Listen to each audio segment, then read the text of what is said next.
What up, YouTube? It's Frisky Dingo getting back with you guys with another reaction / review video. Today we're reacting / reviewing to Devin Haney versus JoJo Diaz and Tank versus Pitbull Cruz.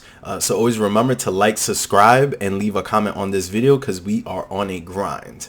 That being said, my reaction to Devin Haney versus Diaz, I was extremely pleased what I was seeing from Devin Haney, using his reach, length, speed, accuracy, and power to basically put JoJo Diaz at bay.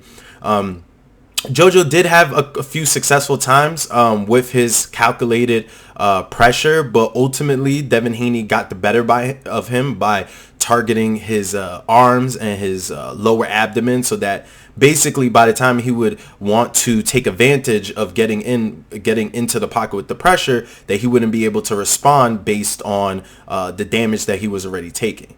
So that being said, I thought the fight was extremely good. Hopefully we get to hear a little bit more from what JoJo Diaz and Devin Haney are going to do next. With Haney, we know that he might possibly go for a Cambosis fight, but during the Diaz fight, it showed a few things for me. It did show that Devin Haney does need to work on his defense.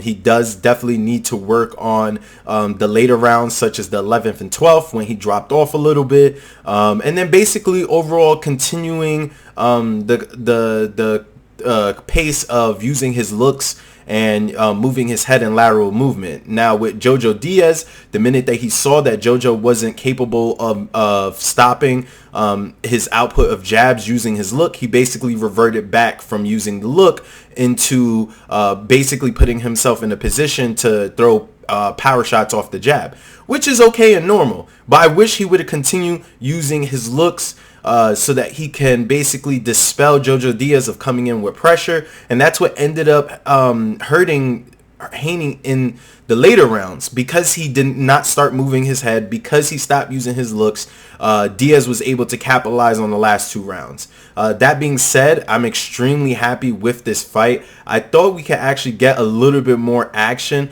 but fair to say that Devin Haney did show his power throughout the fight. Every time Diaz tried to run into the pocket and hit him with a few combos, Haney basically at that point would have him detract by using an uppercut or a strong stiff jab. That being said, that fight was extremely good. I was not surprised it went to 12 rounds. JoJo Diaz is a multi-division world champion, and the last two champions he fought were within the top 3 pound for pound list of their division, being Gary Russell Jr., who he lost to, who is technically considered number 2 in his division, and Tevin Farmer, who was also considered at the time number 1 in his division. So JoJo Diaz has proved himself, and this Haney fight was his step up for greatness, but he did not succeed, and that is all right. You know, you can't expect every fighter to go out there and beat every fighter that they face. This is what happens in boxing. You can only be prepared for your next fight. That being said, the Tank versus Pitbull Cruz fight was extremely disappointing.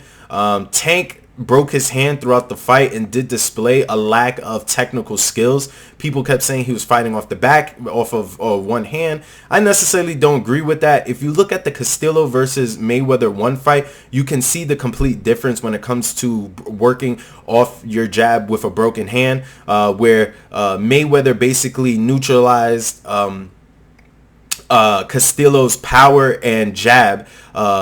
The only thing Tank really did was move away from the action, and that's basically it. You know, it was a good fight. I truly believe that Tank isn't ready for an elite fighter. You know, the best fighter he did fight was Pedraza, who I do believe was a top close to B level fighter. But other than that, I do think that Tank needs to work a little bit more and just basically get those little bits of pieces working when it comes to his boxing. He relies too much on his power and less on technical skill. A good technical boxer is going to be able to outbox him for 12 rounds.